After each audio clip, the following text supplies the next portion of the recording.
Some places don't try to impress you.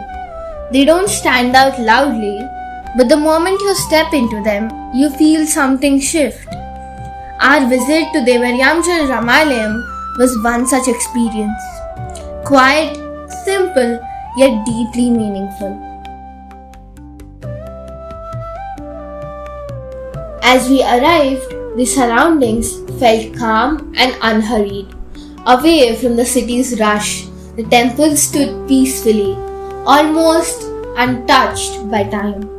Dressed in traditional attire, with many of the boys in our group wearing dhotis, the experience already felt different, more connected, more rooted. With guidance from an architect, we began to look at the temple in a completely different way.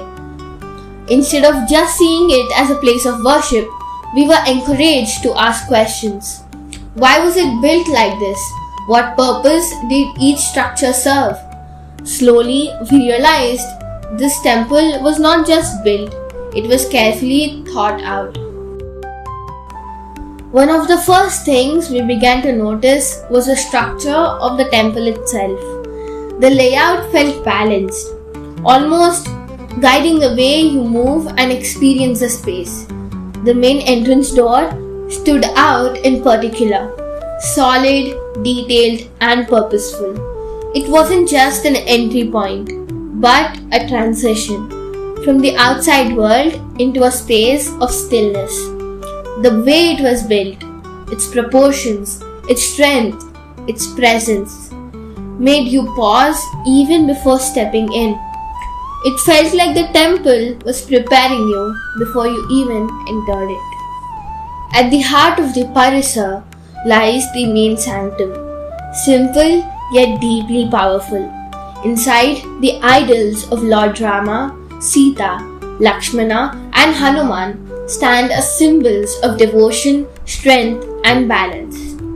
The space around them is calm and focused, drawing attention not through grandeur but through presence. There is a certain stillness here, one that naturally makes you pause and reflect. Believed to be over 1,000 years old, this temple dates back to the time of Ramanujacharya. It reflects a period where temples were more than just places of prayer. They were the centers of knowledge, design, and community life. Every pillar, every structure feels intentional. One of the most fascinating aspects of the temple is how water and space are designed together. The Koneru or temple pond sits close to the main sanctum, calm, reflective, and central to the experience. Around it are 27 to 28 small shrines, each representing a nakshatra or lunar constellation. It feels almost like a map of the sky, brought down to earth. Alongside this, the presence of an ancient well, standing quietly for centuries, adds to this thoughtful design. Together, these elements show how deeply our ancestors understood the connection between nature, astronomy, and daily life. Even though parts of these structures have been damaged over time, their meaning still remains. This peaceful temple also holds a unique place in modern history. In 1983, Queen Elizabeth II visited this temple along with Prince Philip.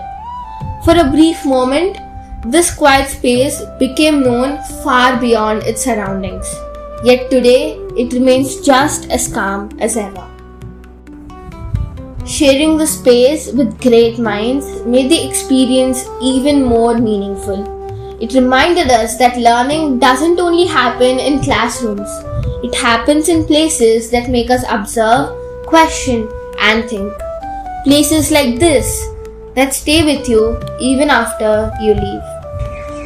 As we walked away, we realized this was more than just a visit. It was an experience that made us pause, look closer, and understand. We returned, a little more curious, a little more thoughtful, and a lot more connected to our heritage.